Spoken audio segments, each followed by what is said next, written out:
right? Yeah. Yes. Can you, Jairat, Anuradha, can you chant Jairat Madhava?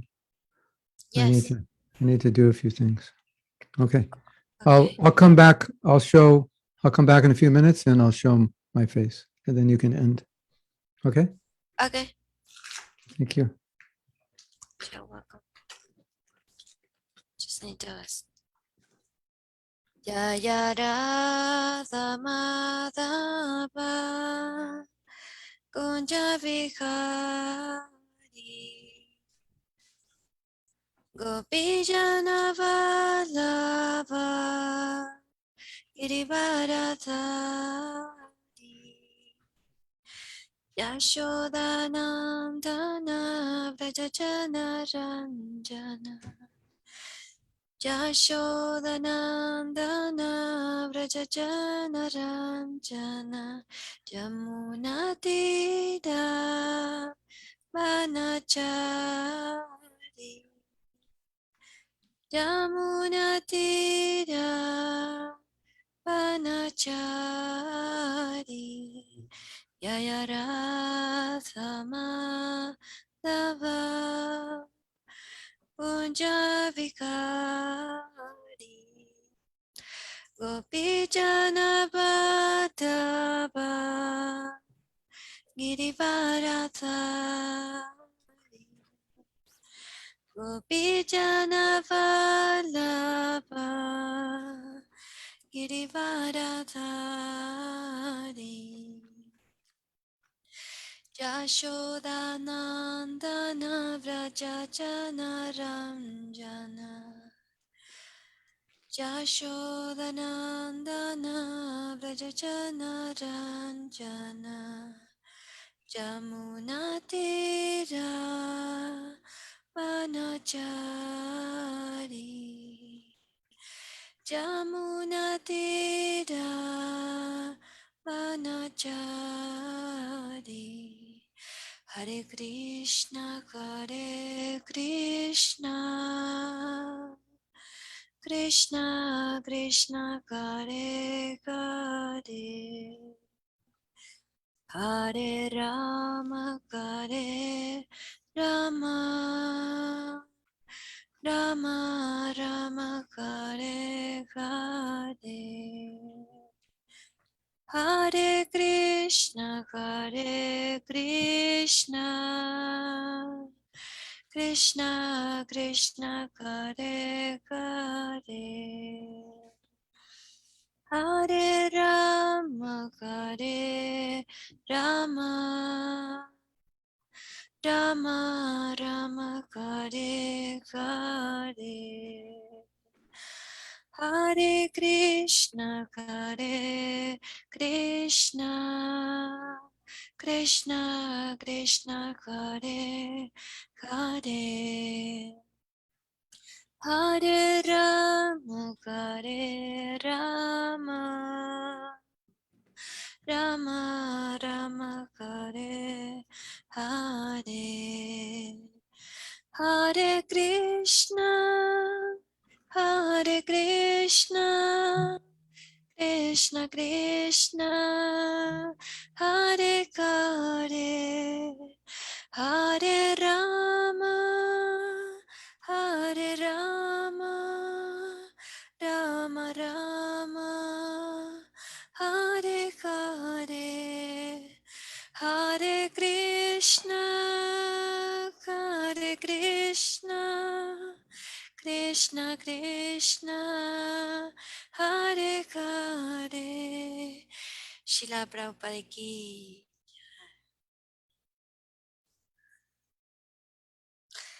We cannot hear you, Gurudev. Srila Prabhupada ki jai. Anuradha Devi Dasi ki jai. Gaur Bhakta Vrinda ki jai. Gaur Premanandi. So we are going to continue churning the nectar of Prabhupada Leela from the 2021 Vyas Puja book. Is the light shining on this book in a strange way? I just have a dirty screen, I guess. Yeah, it looks really nice, actually. Does it? I guess I need to clean my screens. It looks all blurry. Okay. So,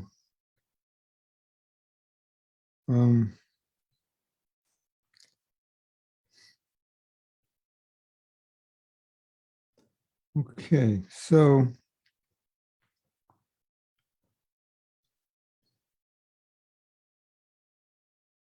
we talked about the last thing we spoke about was sometimes you need to be alone.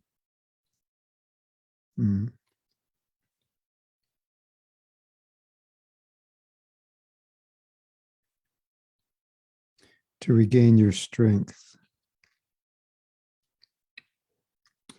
Now I'm going to read something Prabhupada said about separation, because separation is one of the most painful experiences in life, to be separated from those you are dear to or who are dear to you. So let's hear what Prabhupada says. As the saying goes, separation makes the heart grow fonder. During that time in New York, when there was some inconvenience for me, this is Prabhupada speaking, I remembered Vrindavan. Should I return or not? We read this.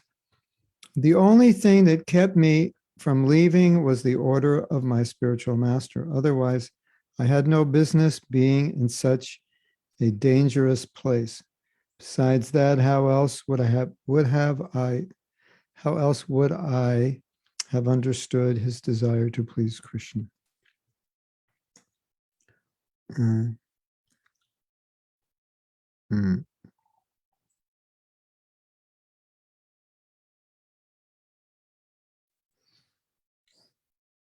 So we had spoken about that, talking about the value of being committed to duty. And even Prabhupada, we sometimes feel like we have things difficult. Even Prabhupada did. So,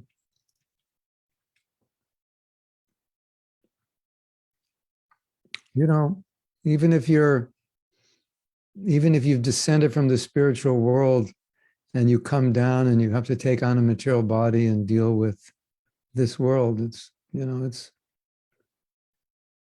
you feel separation. Same time, Prabhupada said, I never felt separation from my spiritual master. Separation from Vrindavan, but he was feeling his spiritual master was with him. And the reason is because Prabhupada said, because I was executing his order. So I always felt that he was with me.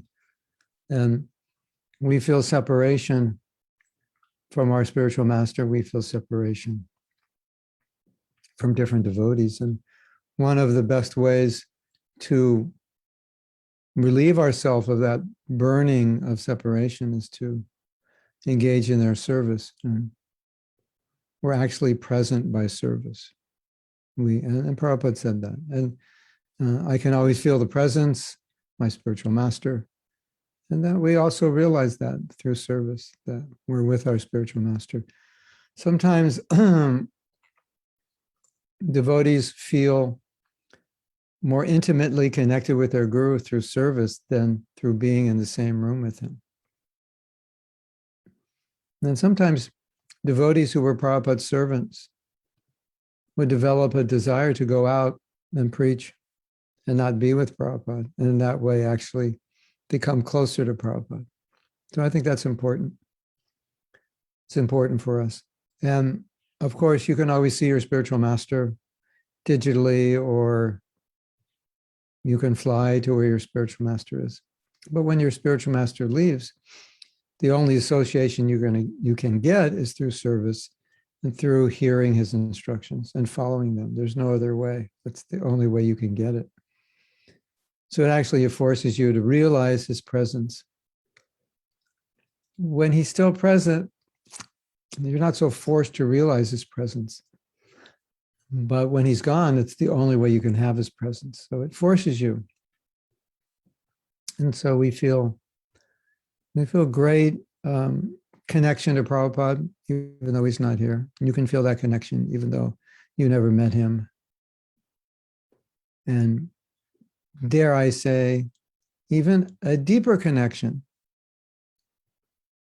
in many ways than serving him personally. Mm.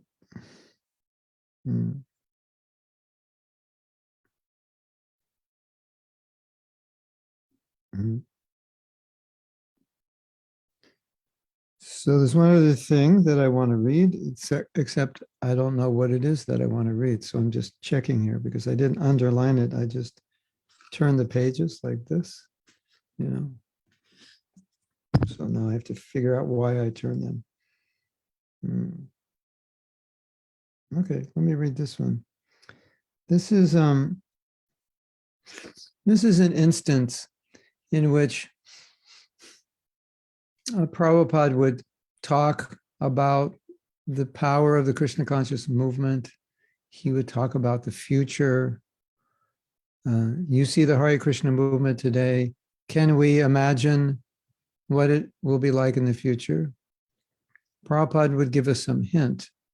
And here's a hint. We are the only hope for human society to receive real knowledge. And our books are the only real thing. So it may take some time, but one day this rubbish literature, rubbish philosophy, rubbish culture will be replaced. This is my only ambition, that so many people can become enlightened. But they are being deprived of the chance. One day the whole world will appreciate how we have changed the face of the world from darkness to light. This is several times Prabhupada made similar predictions. Then he said that if you participate in the movement, you'll get credit for making this happen. You'll be a little instrument, a tiny screw in the machine that's going to change the world. If you want to get credit, just engage in Krishna's service. In any way, this is Mahaprabhu's desire. We have to make that desire happen. We are his instruments. We could actually hold up his desire. We could actually hold up this prediction from happening, or we could make it happen faster. That's going to depend on our dedication, our ability to work well together, our ingenuity, and primarily our purity. But it's so inspiring to be part of a movement that Prabhupada said, or at least has the power to change the world. Bhagavatam has the power to change the world. There's no literature like this. We don't see leaders in the modern world of the likes of Yudhishthira Maharaj, Parikshit Maharaj. There can emerge great devotee leaders, great devotee Brahmins, teachers, great devotee writers. This would change the face of the world. Of course, now we don't see the world's face changing so much. It's not that Krishna consciousness lacks power. It's just that people are still on this upsurge of material progress. You know, industrialization turned into what should we call technologicalization? You know, it's like the next stage of industrialization, technology. And so technology gives people great hope of a better world, even though while the world is getting worse, there's great hope that things will get better. But Prabhupada had indicated that the materialistic civilization has become so morally corrupt that it's really not, the foundation is cracked, and it's just a matter of time until the whole structure collapses. And so it may take some form of major collapse before people realize they're on the wrong path and may then appreciate Krishna consciousness. We appreciate Krishna consciousness. And when we read Prabhupada's books, we think this makes so much sense. Why doesn't the whole world adopt this? But people, you know, are very hopeful about material life, isn't it? I have great hope.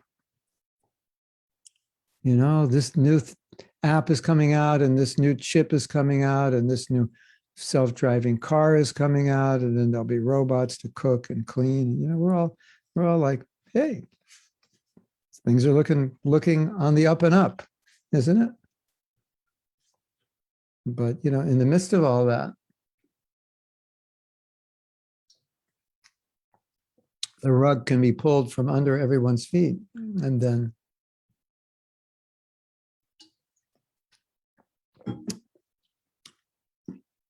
things will change. Bhagavatam predicts in Kali Yuga, the governments will become so oppressive that people will actually hide from them.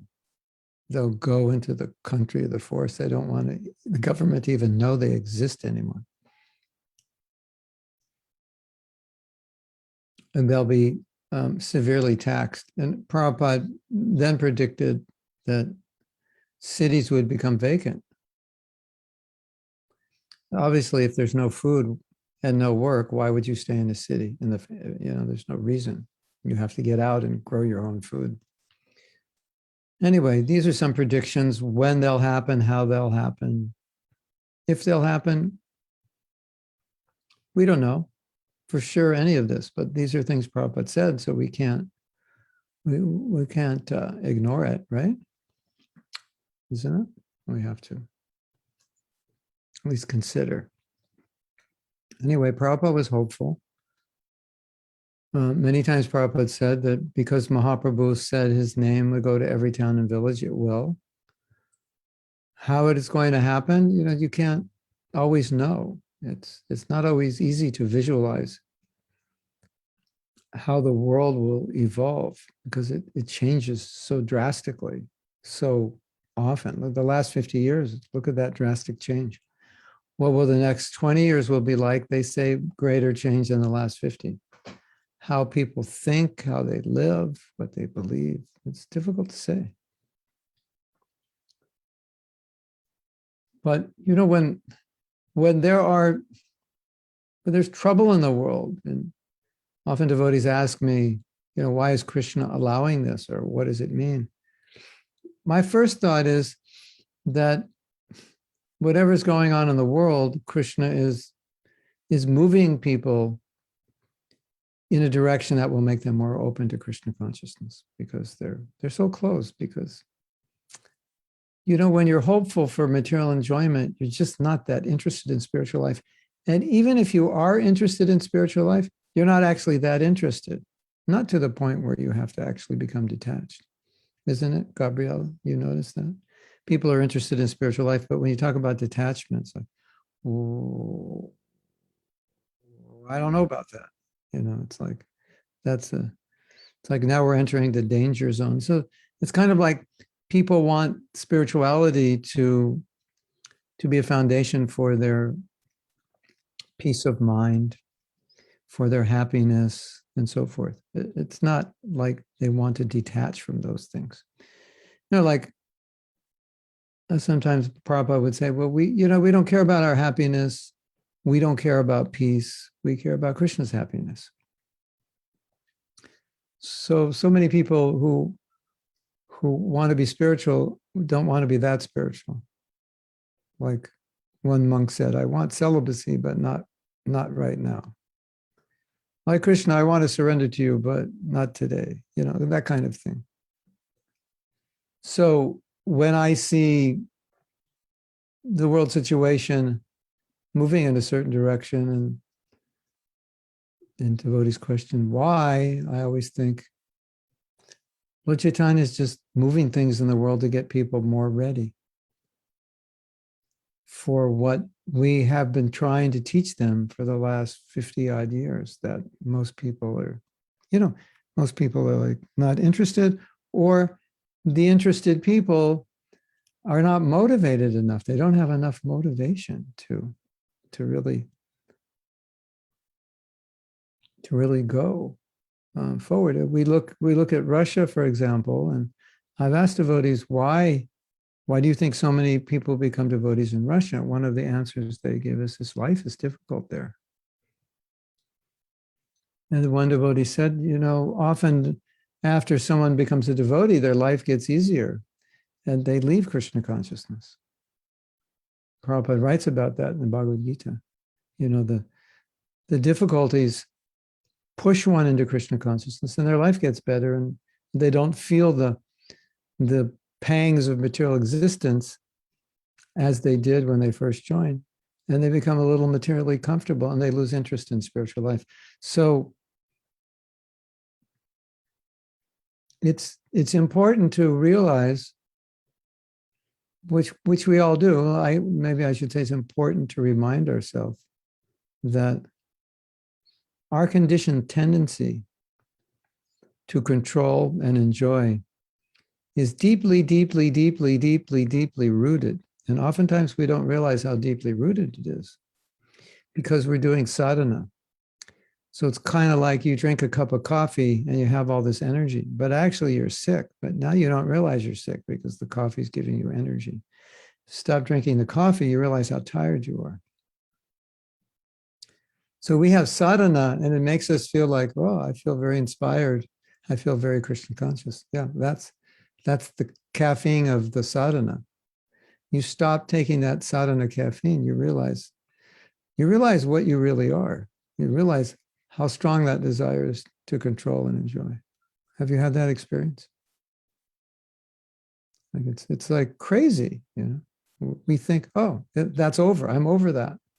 That's purified. No, it's deeply, deeply, deeply rooted. It's described, I believe, in the second canto. This word is used, deeply rooted. I think Parikshit Maharaj was asking a question to Sukadeva Goswami, and he was either in his question or in his response, the phrase deeply rooted material attachment. And so the idea of deeply rooted attachment is, when related to spiritual life, it's kind of like I take up spiritual life to the degree that I need to overcome the suffering. But if material suffering is less, the tendency is to slack off spiritually. So that little pitchfork behind you of Durga Devi, trident, in the back, it's very helpful. So anyway, we don't like seeing the condition of the world. We don't like to see people suffering. At the same time, we can understand that these things will actually help people be more open. And as I said, when we read Prabhupada's books, we think, this is so logical. This is so reasonable. This is so deep. This is so true. If the world would adopt it, we wouldn't be having these problems. Just stop killing cows. That'll solve most of the problems. Simple things, not complicated. And sometimes we wonder, why are people not interested? And then we wonder even more. Some people have become devotees and they don't even seem that interested. Like, what is going on? And they're more interested in Facebook and Twitter and Instagram, isn't it?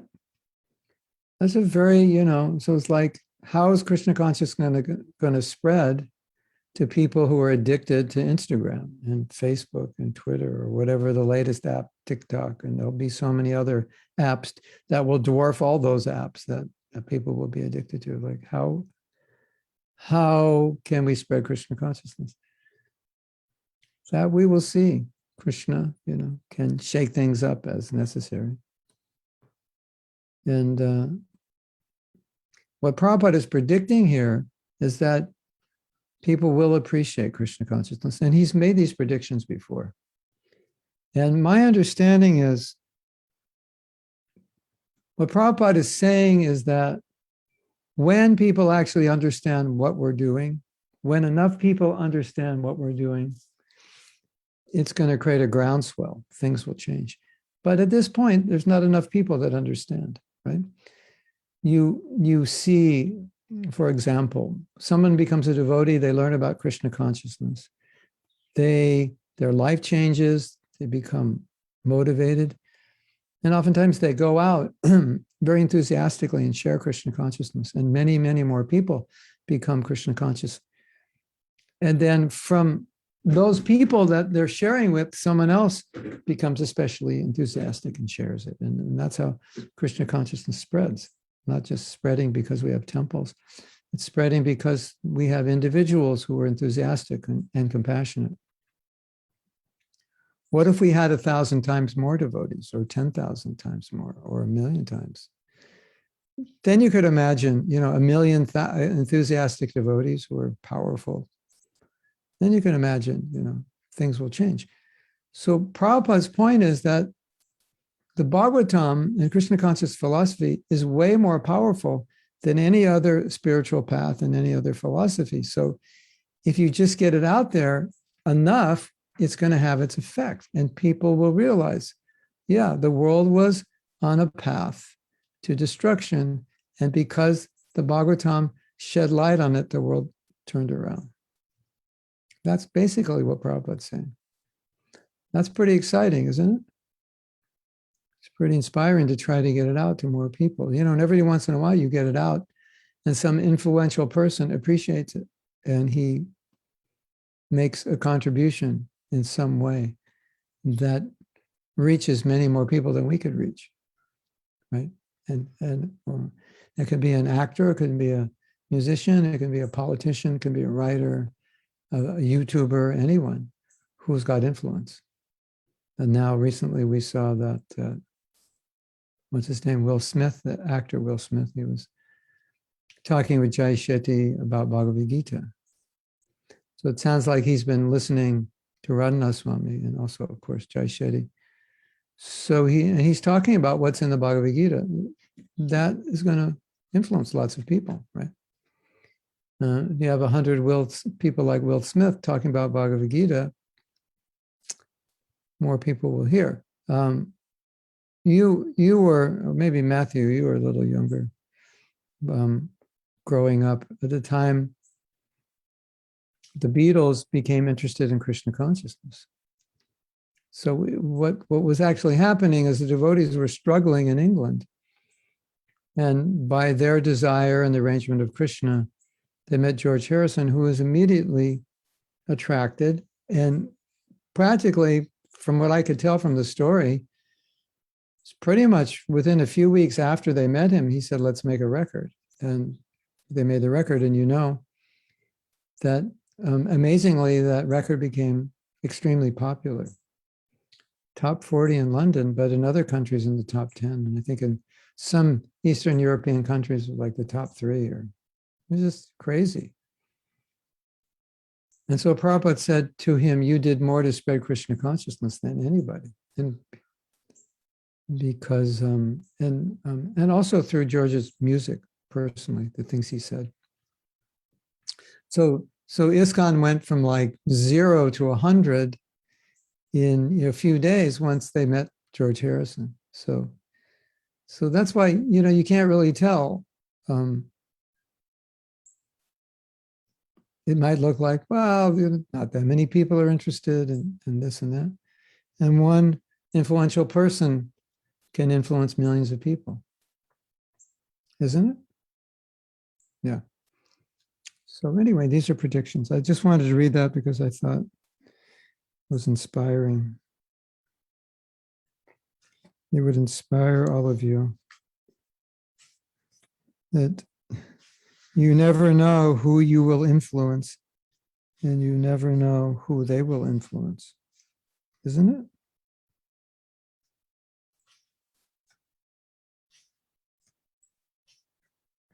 Now I'm getting confused here. Maybe I should have been reading more. So I'm going to start reading again.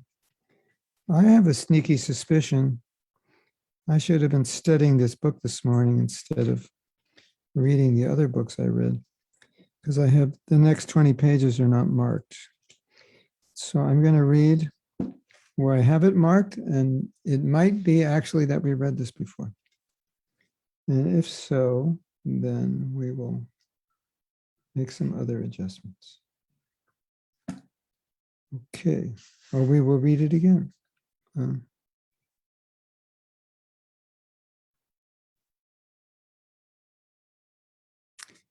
This is a conversation February 14th, 1977. This is in Mayapur.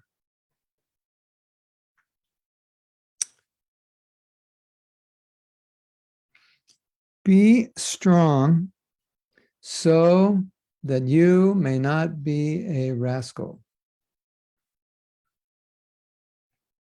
And then you can do others. And then you can do others you can check. Let's find out the context here.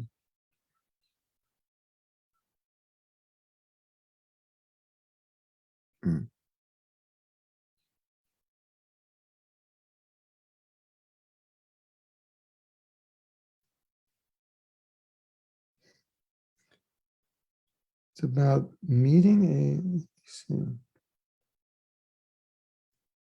something about a professor who became interested in Krishna consciousness. Be strong so that you may not be rascal, and then you can do. Others you can check. Others you can check, meaning, I think it means you can explain, despite their arguments, you can explain their philosophy, or it can also mean that people may try to disturb our movement, but they won't be able to. Otherwise, it will be impossible. How it is possible? A man is drowning. If you are strong enough, you can save him. But if you also become drowned, then how you will save him? So the everything is there. Save yourself, save others. This is our Krishna conscious movement. First of all, save yourself. Then try to save others. Or both things can go on simultaneously. The same example. If you want to save somebody who is drowning, you must know that I may not be washed away. I have to remain strong. Then I can save him. So we've talked about this a lot. And I pulled this quote out because I always like to pull up quotes about things I've spoken about, just to substantiate that I'm not making it up and hear it directly from Prabhupada. Because when you've listened to Prabhupada for decades, you don't always remember the exact quote. You just know the idea. This is what he said, but you don't always remember the exact quote. So when I find the exact quote, save yourself, then save others, then I just like to read it to you because we've talked about this, as you know. And it's nice to reinforce what we've discussed directly with Prabhupada's words. And so just to reiterate what Prabhupada is saying,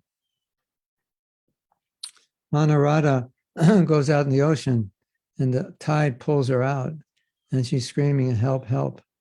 But I don't know how to swim, so what can I do? I'll go out to save her and I'll drown. There'll be 2 dead people.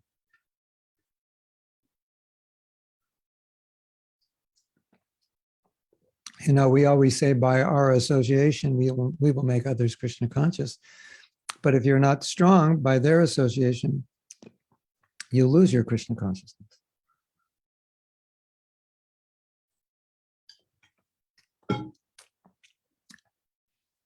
So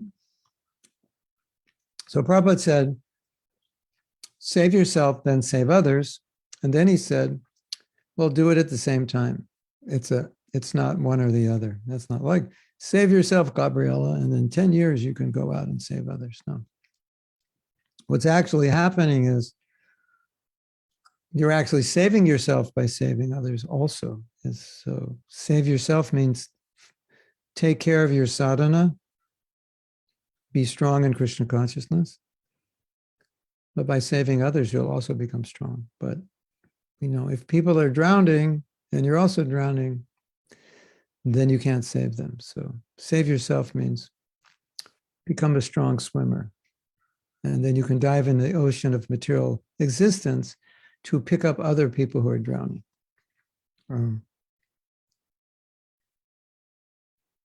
Otherwise, you'll go out, the tide will pull you out,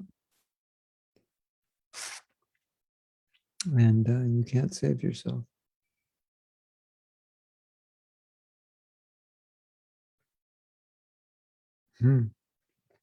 Okay.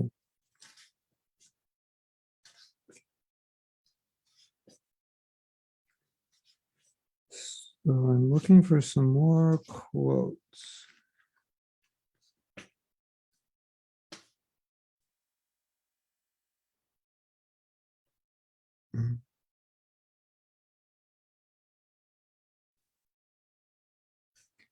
So here's another quote about separation.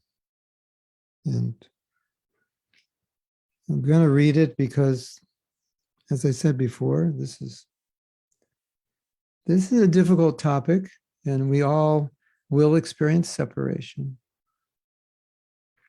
Those who are in disciplic succession of the Madhva Gaudiya Sampradaya should always feel separation from Krishna, worship his transcendental form, and discuss his transcendental teachings, his pastimes, his qualities, his entourage, and his association. That will enrich the devotees to the highest devotional perfection. Feeling constant separation while engaged in the service of the Lord is the perfection of Krishna consciousness. Now, this is really, really difficult to understand as what to speak of appreciate if you don't have experience of this, because for us, separation is just pain. And what did Prabhupada say here? Separation is the perfection of Krishna consciousness. I'm going to press a little button on my router, and sometimes when I press that button, it thinks it's okay to move faster. So let me press that button. Otherwise, all the kids next door are playing video games simultaneously, and that's why. That's what the telephone company tells me, you know. But there's we have 10, 20, 30, 40, 50, 60. We have 80 acres and 8 houses in this area. It's not that many. I don't know. It's not that many people. But I guess maybe it can be a broader area.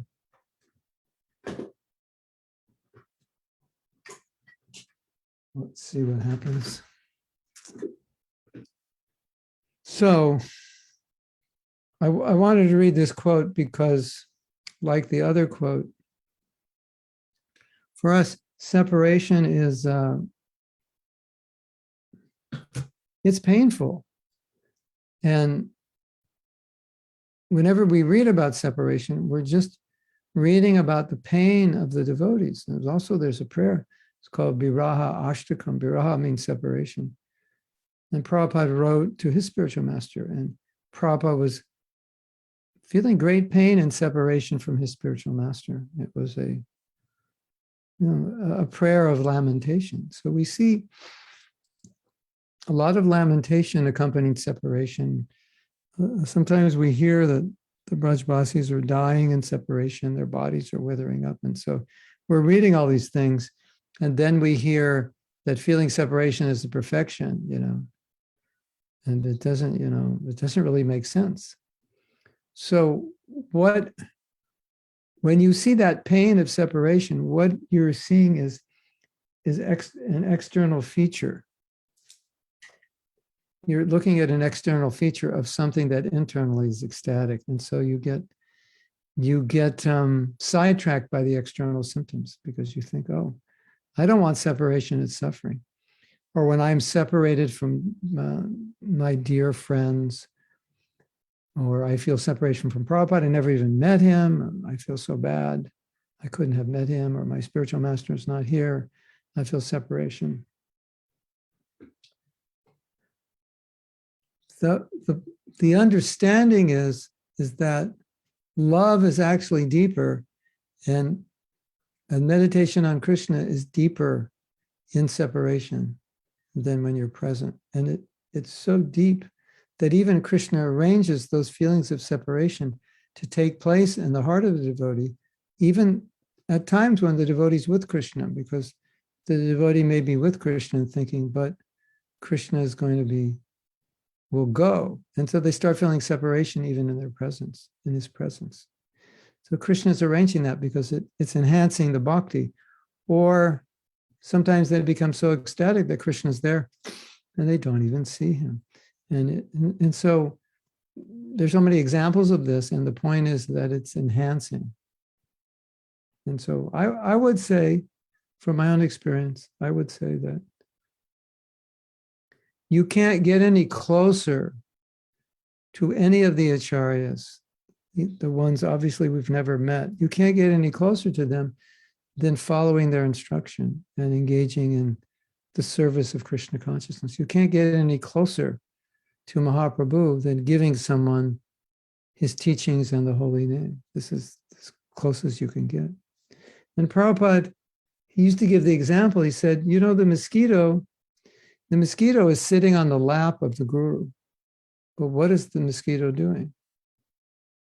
He's just biting the guru. So the idea is that you can be next to the guru, but be miles away, or you can be miles away, but you're actually next to the guru. So I just wanted to throw out this idea. It takes some maturing in Krishna consciousness to fully appreciate this. But, you know, I want to be with my guru. Personal association is very powerful. But separation is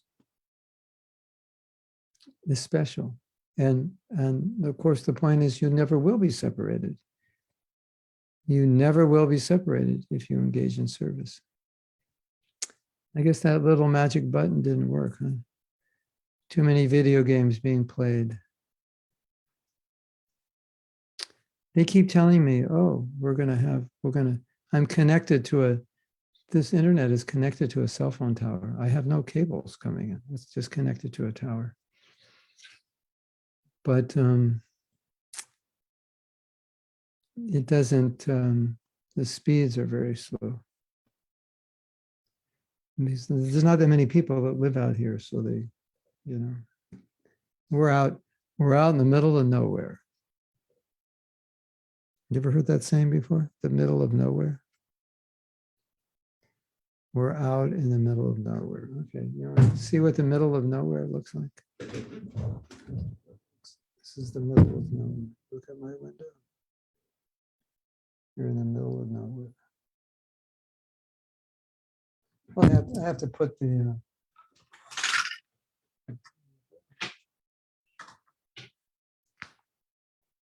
see, we're out in the middle of nowhere.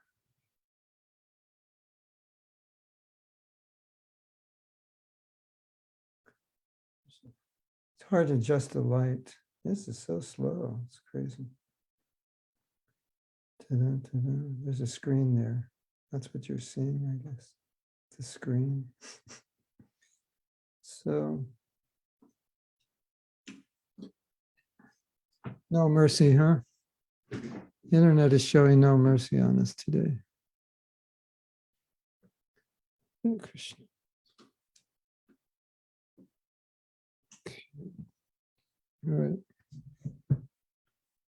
I'll read for 15 minutes more, and then we'll take some questions.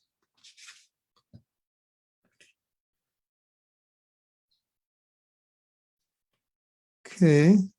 I don't know why I save these quotes. I don't know why until I read them. So I can't really preface them. I'm just going to read them. This is from the Chaitanya Charitamrita, Adi Lila 13.5. Krishna is bright like the sun. This verse you may have heard, Krishna Surya Sam, Mai Hoy Andakar. Yaha Krishna Tahan, Nahi Mayara Adhikar. That means Krishna is like the sun, Maya is like darkness. Where there's Krishna, there's no darkness. Krishna is bright like the sun. As soon as the sun appears, there's no question of darkness or nescience.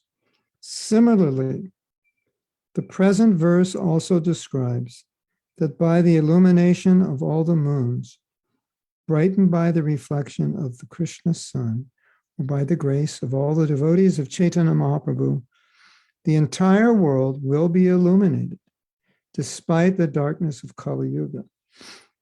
Only the devotees of Lord Chaitanya Mahaprabhu can dissipate the darkness of Kali Yuga, the ignorance of the population of this age.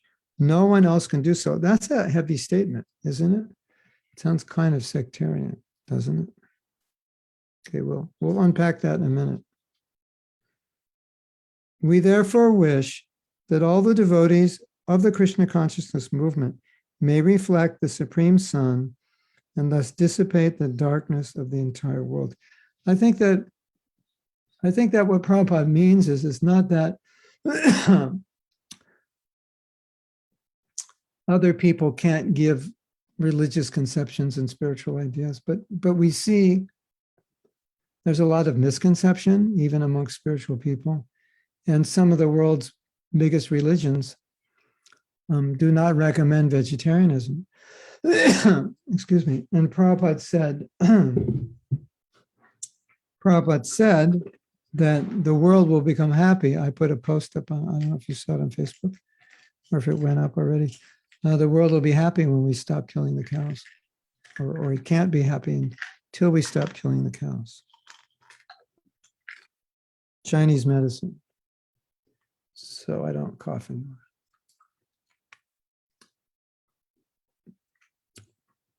Straight from Taiwan.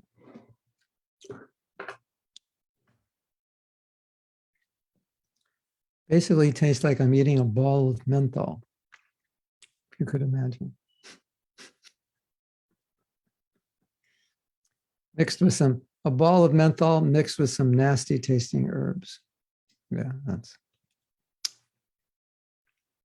as Prabhupada said, if the medicine doesn't taste good, it must be healthy. So it must be good medicine. So Prabhupada's vision was that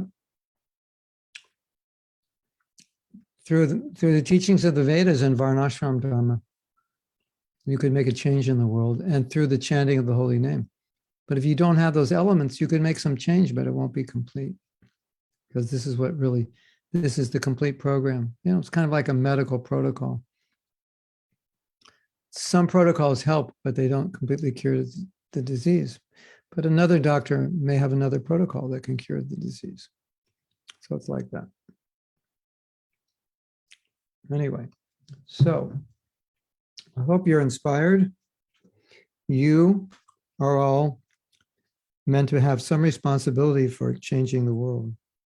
Mm. Mm.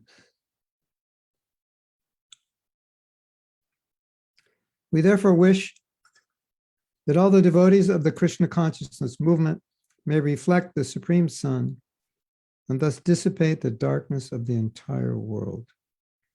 So I was thinking about this lately. I was reading this morning, one of the last few days I'm reading some Prabhupada pastimes, and this morning I was reading a pastime about a kirtan. Well, actually I read a few pastimes, which basically what was happening is devotees were experiencing some kind of special ecstasy that's not ordinary for a devotee of our status. And it was all delivered by Prabhupada. It was just because he was there and we were there with him and we were doing the kirtan, we could feel this ecstasy. And it wasn't that just like one devotee was feeling it, like all the devotees were feeling it. And there was a kirtan. And as I remember reading the story,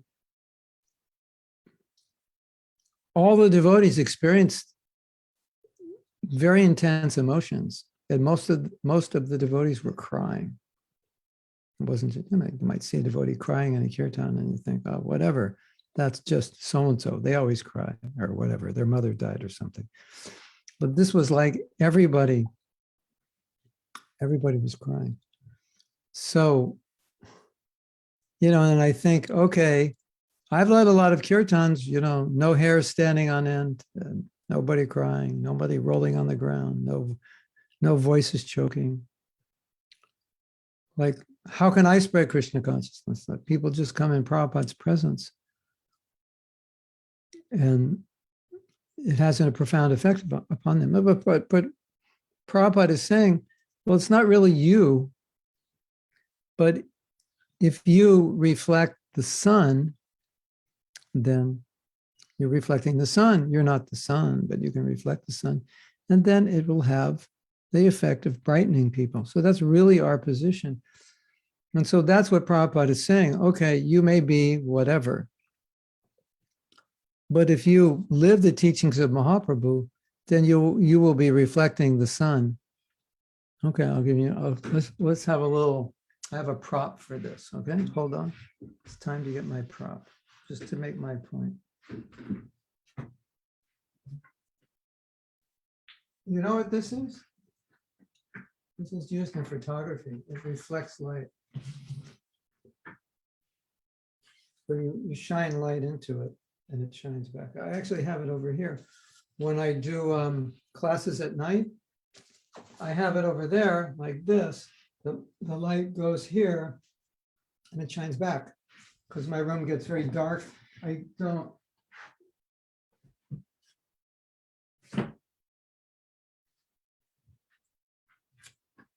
don't use the overhead lighting at night because it just shines on my head.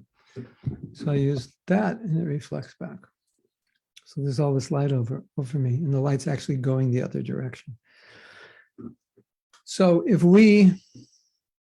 you and I imbibe the principles of Krishna consciousness, we can shed a lot of light on people, even though you may think, oh, I'm nothing. I'm just, John Smith, Mary Jo. I'm just an ordinary person, just an ordinary Chilean, an ordinary Croatian, an ordinary Mexican, ordinary American, ordinary Russian, ordinary Indian, ordinary Lithuanian. Do I have you all covered? Yeah. So raised in a very ordinary way, okay, but it's like a magnifying glass, You get a magnifying glass, the sun goes through it, you hold it and it burns a leaf. So, the glass itself can't burn anything. It's actually the sun, but it's not exactly reflecting the sun, but for the sake of this discussion, we can say it's just using the sun. It's not generating its own heat. So we're like that. So if we can be good followers of Srila Prabhupada, then his sunlight will be reflected in us, and it will come and it will affect other people. So you don't have to worry about you being so pure. You just have to worry about following, and then you will be a reflector. Because following means sun, and you reflect it. So that's what Prabhupada expected of us. That's what he wanted from us. We therefore wish that all the devotees of the Krishna conscious movement may reflect the Supreme Sun and thus dissipate the darkness of the entire world. Yeah, so if we have all these devotees walking around reflecting the sun of Mahaprabhu, then there'll be no dark spots left. Right? Hare Krishna. So you all have big responsibility on your shoulders. Okay, listen to this. It's interesting, I'm just I've gone through the book, but this topic about the future keeps coming up. So this is Srila Prabhupada speaking. The time is coming when there will be no food in your cities. No comida. No comida? Yes. The pet dogs will run in packs and attack and eat people. And the dogs will be starving. So you ever seen a starving dog attack you for food? I've never seen. But that's what Prabhupada is predicting. I mean, you could imagine if there's no food, what people would do or what they wouldn't do. Just like, yeah. Your cities will be bloodbaths. There will be rioting and looting. The people will have to flee to the hills. So we're also seeing, we're seeing the sprouts of this. You know, I mean, look what's going on in Afghanistan. You know, I just heard that like 1 million children who are not getting sufficient food who could actually die. I mean, it's such a bad situation. You know. America came in and now we left, and it's just a huge problem. The Varna Samskara, unwanted population, will make the whole world into a hell. Have you noticed that?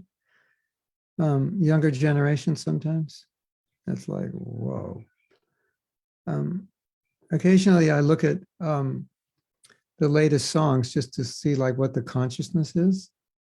And it's like, I can't believe it. It's like, so when, well, actually, I can believe what Prabhupada said when I watched if you don't believe what Prabhupada said, just watch some rap video and you'll like, yeah, this will all make sense. The Varna Samskara, unwanted population, will make the whole world into a hell. So what does Prabhupada mean? It says, well, there's no spiritual culture. If there's no spiritual culture, everything degrades into eating, sleeping, mating, and defending. That's basically all life is. So then it degrades to an animal level. Now, how can you expect anything to come out of that, right? And then it just reinforces animal propensities, isn't it? And then you have devotees who are struggling to follow the regulative principles because the culture is so contaminated. It's just, it pervades. It's like the frequency of sin is pervading the air, and we all get affected, right? Sad, isn't it?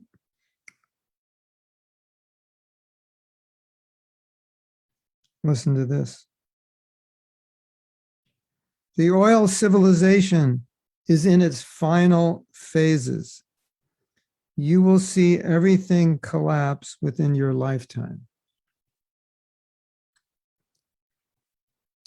Get out of the cities, ladies and gentlemen. Start growing your own food before it's too late.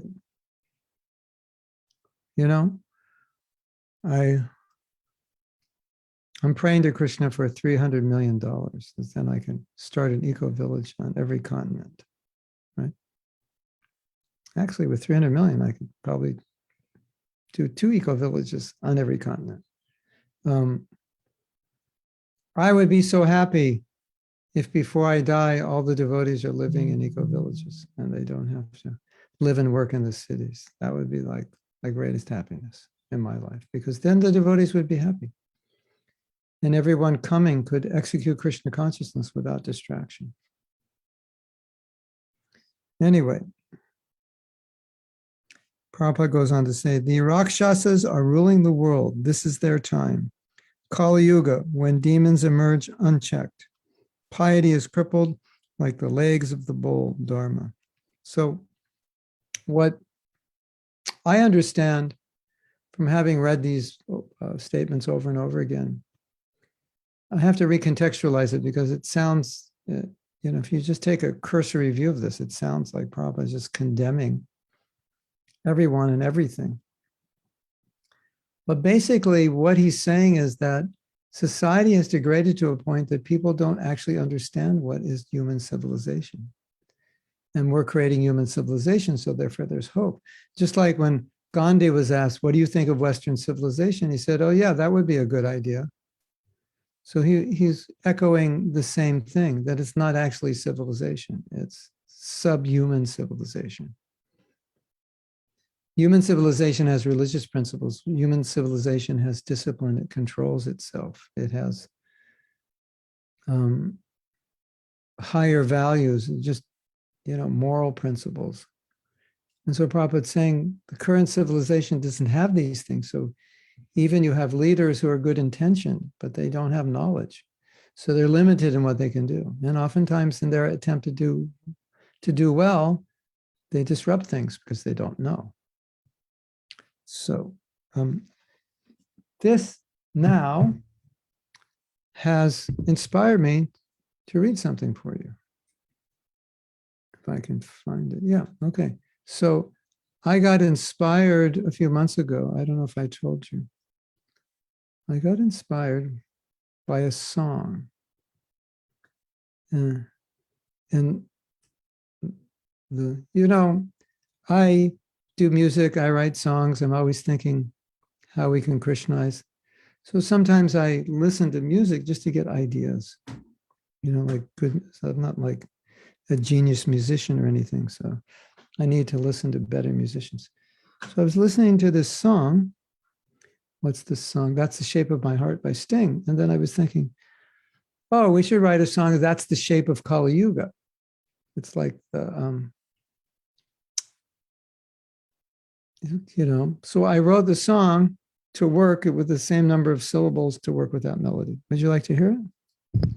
And this is the chapter of 12th canto, Bhagavatam. And this is just putting it into verses that would work in a song. And I was actually just listening to it last night. I've had a little more time to record.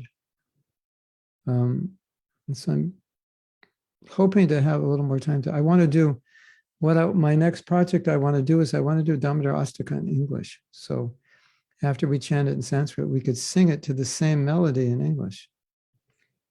But I have to, recording it will be the easy part, writing the words to get it to that.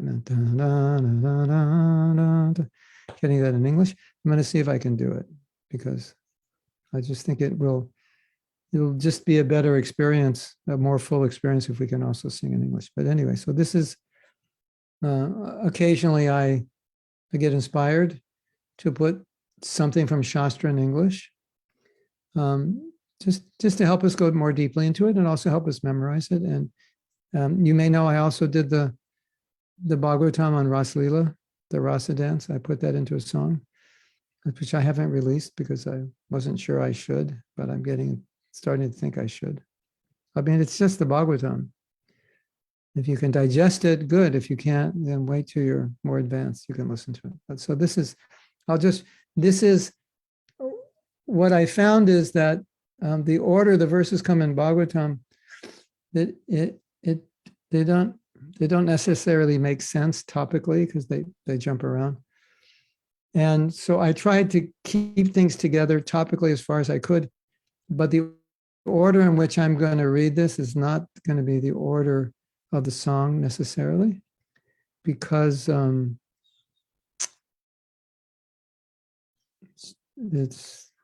needs, I don't know, I think it needs to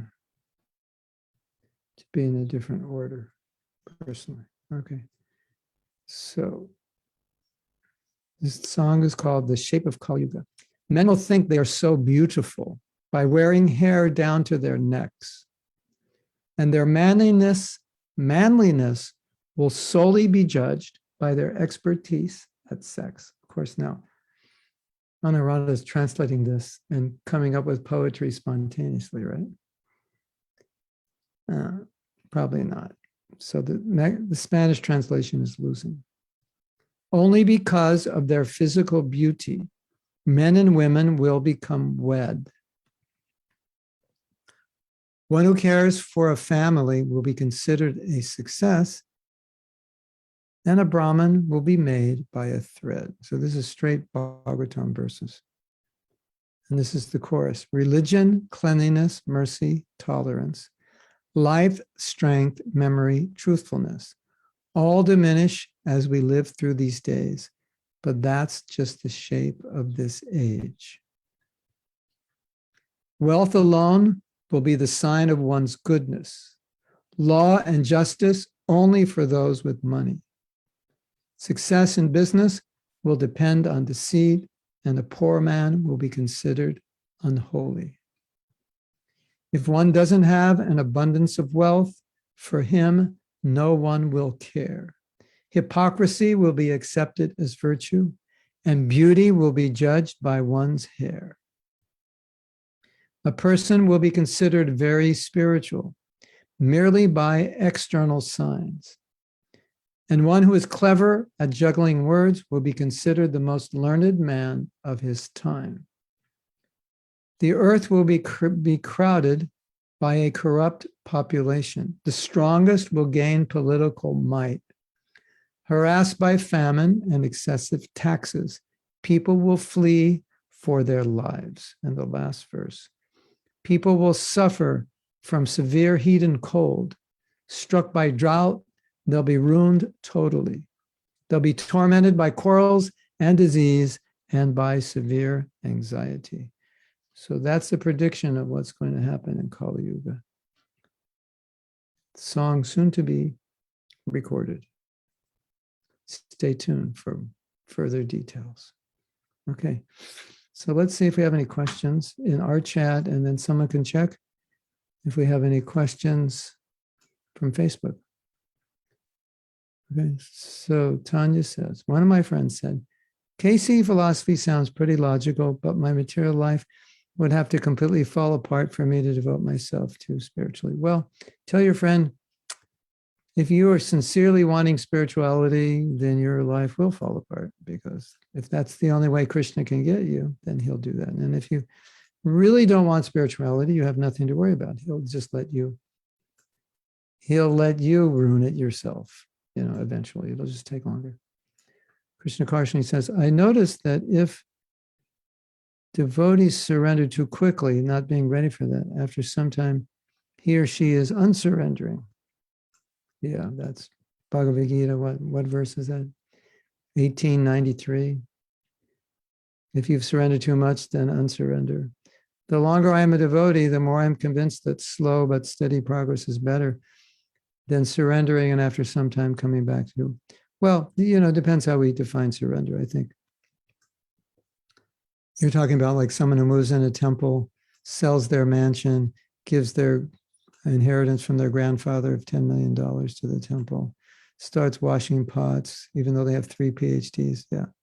And then 10 years later, it's like, what the is going on? I don't have a life. I want to get married. I have no money. So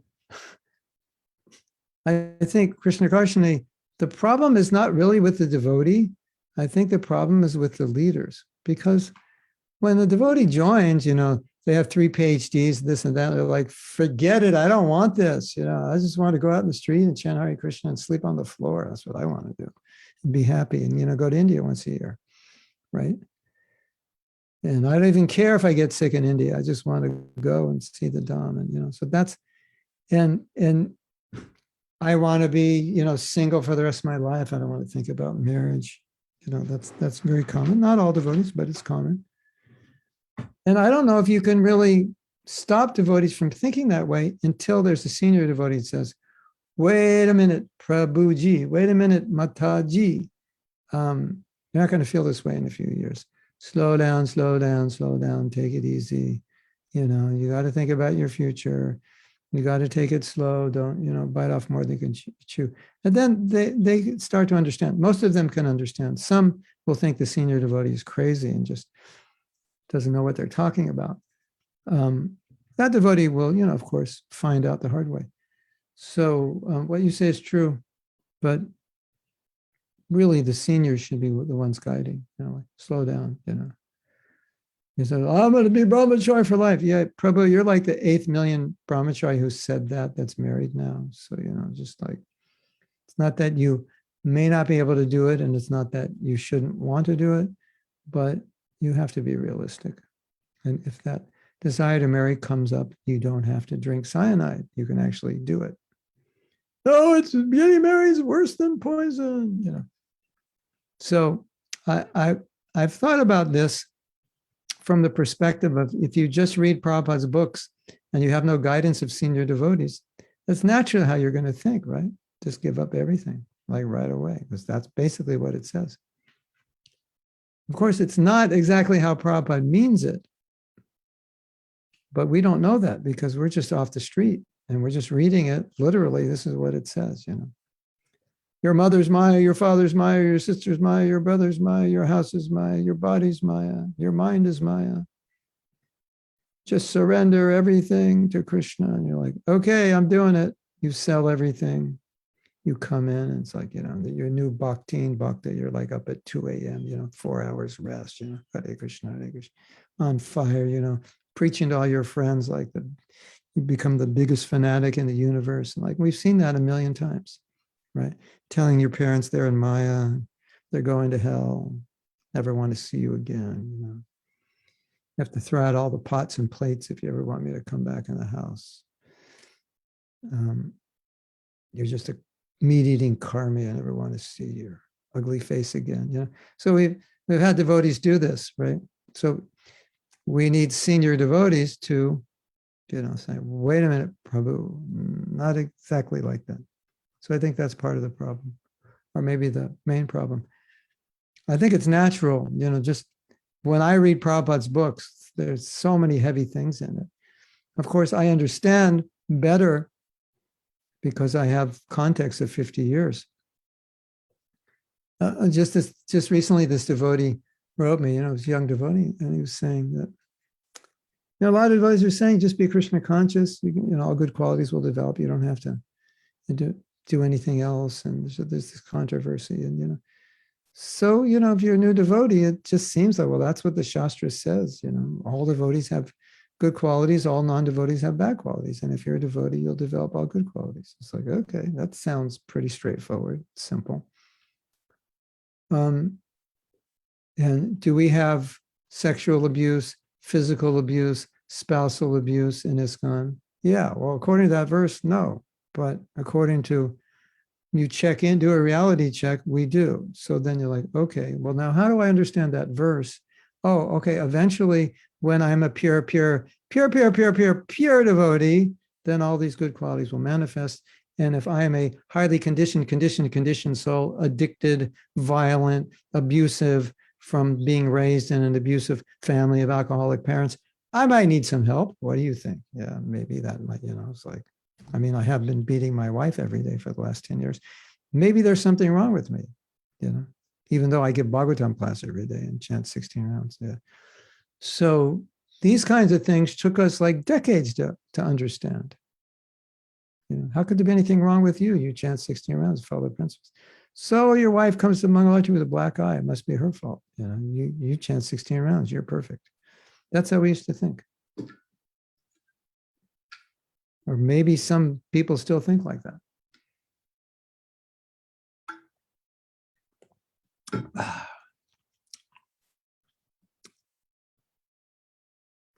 So that's my answer to that question.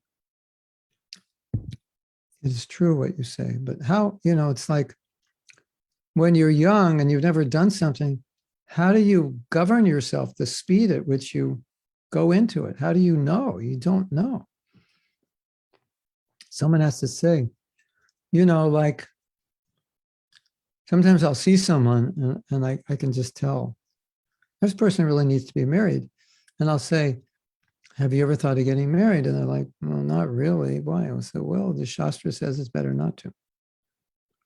So it's understandable. They wouldn't think about marriage because it's all over the Shastra, right? It's simpler if you don't get married, isn't it? And then there's this little, like, some Prabhupada says in one purport and like the CC, like all women should get married. But this person's still on Bhagavad Gita, so they never read that. So now, we read it, we understand, oh yeah. In a few conversations, Prabhupada said that. Yeah, so, and we have experience also, 50 years of experience, by which a lot of what we understand in our philosophy is based on experience, not even on philosophy, it's just seeing, okay, if you're a devotee, have all good qualities. Okay, then how come this devotee did this? Well, is he a devotee? Yeah, well, he chants his rounds. He's in Mangal Artik every day. He does service. He is a devotee. How could he do that? Okay, green mango. That verse doesn't apply to green mangoes. It's potential. Or that verse, what does it mean? It means, well, he's given his life to Krishna, so that's the greatest quality. Right? And when Shastra says the non-devotees don't have any good qualities, it's kind of like, it's like if I have $10 million and Matthew, if I have $10 billion and Matthew has $1 million, and someone says, did you know Matthew's a millionaire? And I go, oh, Matthew doesn't have any money. You're saying, no, he has $1 million. I go, no, he doesn't have any money. To me, 1 million, if I have 10 billion, that I consider that's not money. That's just like nothing. So, the non-devotees don't have any good qualities. What does that mean? It means they're using all their good qualities for sense gratification. So those aren't good qualities. You know, they do everything for Maya. So how can you say that's a good quality? It's not a good quality. No, but they have good quality. No, they don't. It's something like that. You know, so you have to understand. You have to understand context. Does that make sense?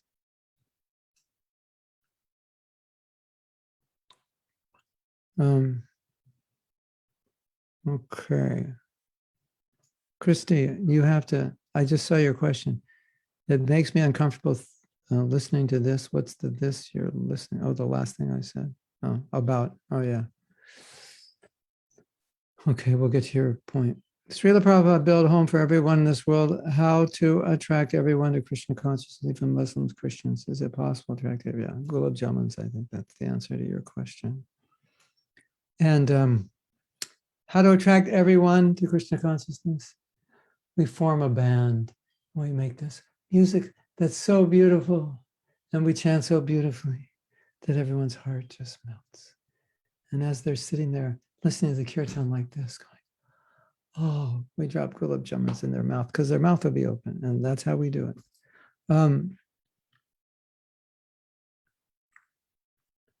Yeah. But the real answer to your question, that's also a real answer, but the real answer to your question is we have to be so Krishna conscious that people just look at us and go, oh my God, like what, who are you? I want to be like you. What are you doing to get, I've never met anybody like this. You people are amazing. I feel so much different when I'm around you. I feel so much acceptance and love and compassion and kindness and knowledge. Right, so that's how it's going to work. It's one of the ways it's going to work. And then, para ananda, we're going to defeat the scientists. So the nonsense, evolutionary theory, atheistic theory will be removed from the world, because that's destroying the world, because everybody thinks the world just happened. So, yeah. The first to say they won't marry is the first to marry. That's how you know. If you're ever going to take a bet, who's going to be the first brahmachari to get married, just find out the one who's the first to say he won't and bet on him. You have that experience, Anuradha? The first one to say no, yeah. Aversion is the opposite side of attraction. Makes me so uncomfortable listening to this. Cannot grasp how devotees or non-devotees could do that. Yeah, the family abuse part, I'm aware it happens, but still hits me. I just saw, hear about new cases amongst devotees, cannot understand. This is such an interesting topic. I'm glad you brought it up, because it is hard to understand. Like, how could a devotee abuse his wife verbally or physically? Doesn't make sense. Or what to speak of abuse a child, doesn't make sense. Or how could a devotee do so many things that basically are unimaginable, even for ordinary people would do, right? How could that happen? Well, I think we have to confront the reality that even though we're devotees, we're primarily conditioned souls. I think if you look at it, we're conditioned souls with Tilak, then it all makes sense, right? But if you think we're devotees, how could we do that? It doesn't make sense. If you think we're conditioned souls dressed like devotees, trying to be devotees, then it makes sense. Otherwise, it doesn't make sense, because like if you say, like, I think one time a devotee did something and they said, Prabhupada, devotees are doing this. And Prabhupada said, devotees don't do that. You know, so if I say, Prabhupada, devotees are abusing their wives, and Prabhupada would say, devotees don't abuse their wives. So conditioned souls with tilak abuse their wives, but devotees don't do it. That's the problem, right? And so we forget that we're conditioned souls, and we sometimes make believe that conditioning doesn't exist. And so when we see it, it's like, how could a devotee do this? Well, he's trying to be a devotee. He's not really, I mean, you know, Prabhupada calls us devotees, but if we want to be more precise, we're trying to be devotees. And that explains how could we do that? Or if some devotee leaves Krishna consciousness, how could he leave? Well, because he was a conditioned soul with Tilak. That's why. But devotee wouldn't leave once you're actually a devotee. Unless you make some big offense to a very elevated devotee, you wouldn't leave. So,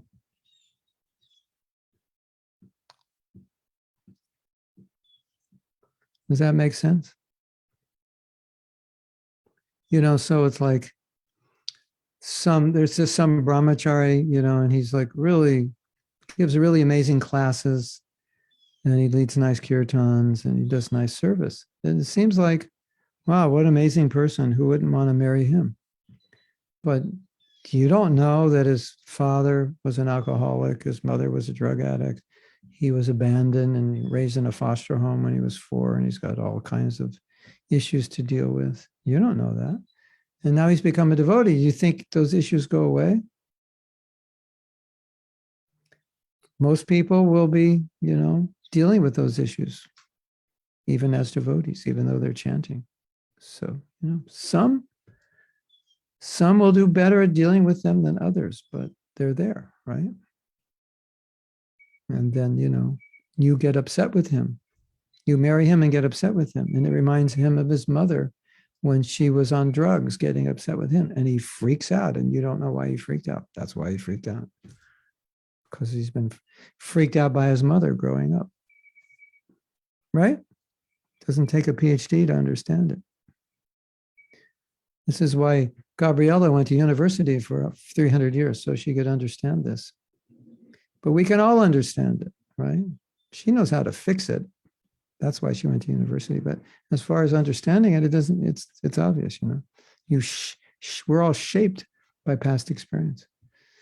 So, devotee has all good qualities would make us think like, well, this doesn't happen. Okay, ladies and gentlemen, today I saw a video about sexual abuse in the Catholic Church, not of children, of nuns. Okay, now check this out. Put on your seatbelt because this is really heavy. Fortunately, this is not happening in our movement. They had nuns testifying that they were regularly sexually abused by priests. They got pregnant and they were forced to have abortions. Hare Krishna. Catholic Church. Hare Krishna. What's going on? This is a priest, supposed to be a priest, a religious man. And this lady who said that she was being abused every day by that priest, said that priest was doing mass every day, and that priest was preaching every day, and he was abusing her. Hare Krishna. So, conditioned souls with Tilak. Maybe that should be the subtitle for this class. Maybe should I do a video on that? Conditioned souls with Tilak. I mean, we have to understand this. Otherwise, that verse, devotee has all good qualities. It's like, I can't do anything wrong because I have all good qualities because I'm a devotee, right? How could I do anything wrong? It's right there in the Bhagavatam. One who surrenders to Krishna, he's got all good qualities. So, okay. Srujan said, why is the divorce ratio between Indian devotees and foreign devotees on a high scale? There's 2 reasons, Srujan. Is your wife non-Indian? Your fiance is Indian or no? She is? She's Indian. She's Indian. The cultural, maybe there's 3 reasons. The cultural difference, your mother, that's kind of a joke, but sometimes it's true. And the fact that Indian men think their wives are airline hostesses and they just hit the button and then she comes running and is supposed to do whatever they say. And so they exploit them. And Indian men think that all Western women are interested in is sex, and they want to exploit them sexually also. So those are the reasons I've seen, and I can't say that's true for every relationship. I would never say that's true for every relationship, but I've seen those 4 reasons disrupt those relationships. And if you have all 4 at once, then it's going to be a problem. There's no guarantee you'll have any of those, but those are 4 I've seen. There could be more. But the cultural difference is always, if like Tanya wants to get married to an ex-Eskimo from Alaska who grew up in an igloo eating fish, there's some cultural differences there, like I don't know if that's going to work, or or, if you want to marry a Chilean Aborigine Indian, who's been living off the land since she was, then it's like, then you'll have problems. So the more there's cultural differences, the more adjustment has to be there, and it can be problematic. Hare Krishna. So yeah, this is important. Now Prabhupada said we're trying to be devotees. So don't think you're a devotee, you're trying to be. So we're conditioned souls. It's obvious, isn't it? Isn't that obvious? I mean, it's obvious for us, for ourselves. So why would we think someone else would not have those tendencies? We come to ISKCON with all kinds of baggage, isn't it? And some of those things drop out of the bags and some things don't. And some new things end up in the bag that we didn't even bring because they were in there and they never got in the suitcase till we became devotees. And then all of a sudden they appear in the suitcase after we're devotees. It kind of shake them up, isn't it? New environment shakes up new conditioning, isn't it? This one devotee, he said, after he became a devotee, his anger problems increased because before he was a devotee, he was smoking pot every day. So he was chilling out, he didn't notice. And then when he gave up sense gratification, he became disturbed, right? It's like giving up a drug. So, okay. Hare Krishna. So we can officially end this class. Ladies and gentlemen, girls and boys, devotees and demons. Yeah. Should that be my new one instead of Prabhu's and Mataji's? Devotees and demons. Didn't Prahlad address his friends, my dear Damani?